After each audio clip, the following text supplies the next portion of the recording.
This is the Porsche 996, the most significant 911 in its 40-year history. It's heavier, longer, wider, faster, and more powerful than its predecessors. But most importantly, it's the first total redesign of a 911. So I went to Texas to see if it's a real 911 or just a watered-down derivative. So why have we decided to come to Texas to test the new 911? What's in Texas besides oil, cattle, big hair, and high school football? Well, for starters, Texas is the second largest state in the country. But most importantly, it has more highway than any other state, with over 360,000 miles of state highway. That's enough highway to go from New York to LA over 108 times. And let's be honest, with very little state trooper presence.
The engine is where the 996 differs from the previous models.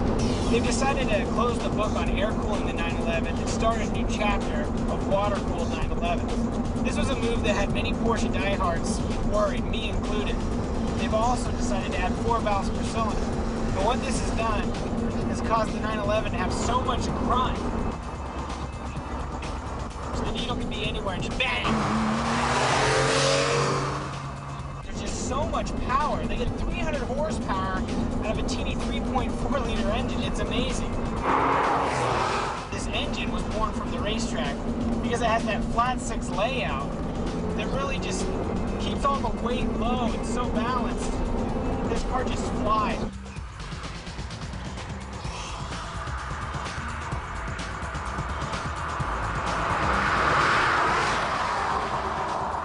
It's just an unbelievable engine.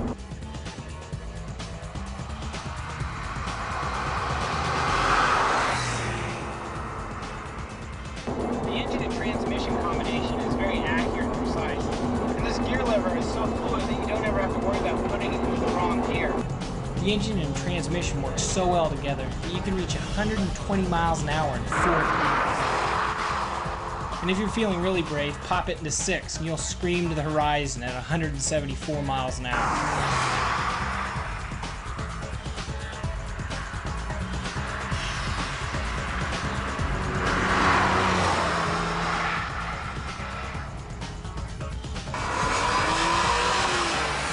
I've never driven such a well put together chassis.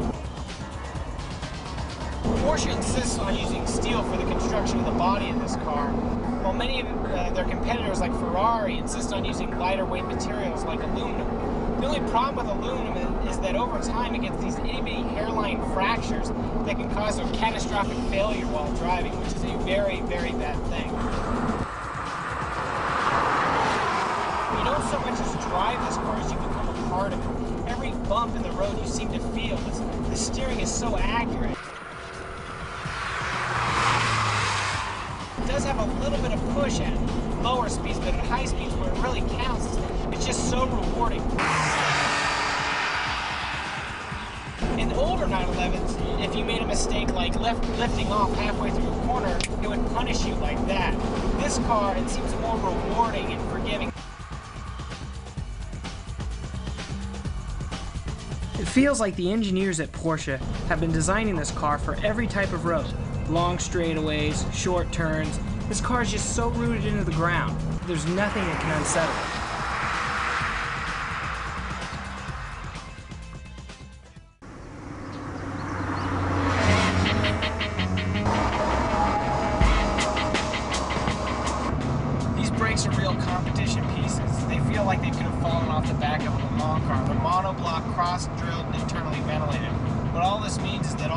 holes help dissipate all the heat that's built up during hard braking. And so these brakes are designed for the racetrack, but out here on these roads, you can drive hard on them all day and never have to worry about any fading. Superior brakes also leads to better road holding and road safety.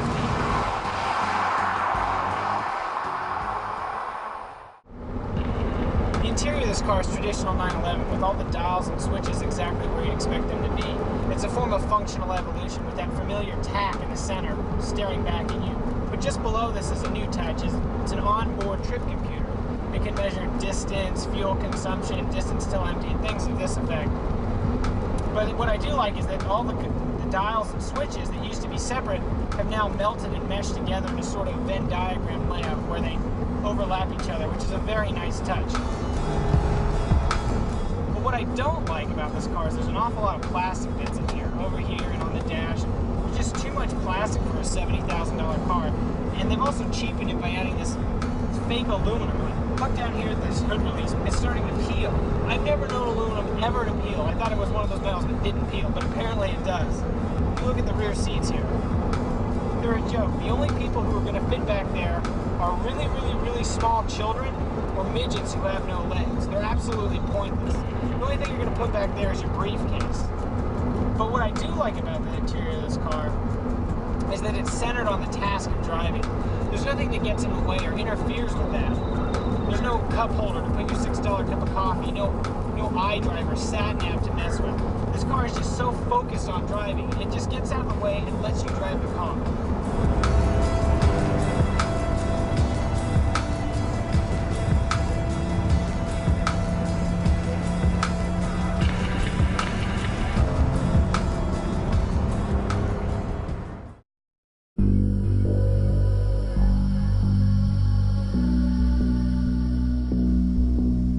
The design of the car has to be the most controversial topic.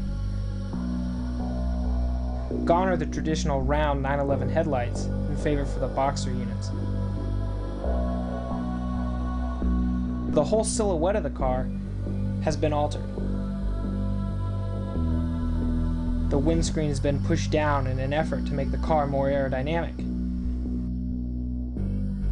The traditional rear center light bar has been removed in favor for a new split light design, reminiscent of the original 1963 911. Even though this car is wider than the previous models, it seems to be thinner and more elegant. Older 911s seem more aggressive and muscular, like sprinters. The design of this car is like a long-distance runner, very smooth, lean, and purposeful.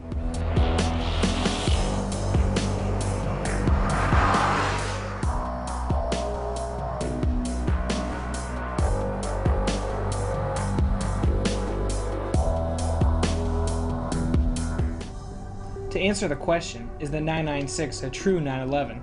I'd have to say yes, but it's changed the rules of the game. The older 911 used to be a raw, aggressive sports car. It made no compromises for what it was. The new 911 is just as confident as its older brother, but now it allows you to explore the limits without fear of instant punishment. It also has a higher level of refinement. Most importantly, it's an absolute joy to drive. And this is in keeping with the 911 heritage.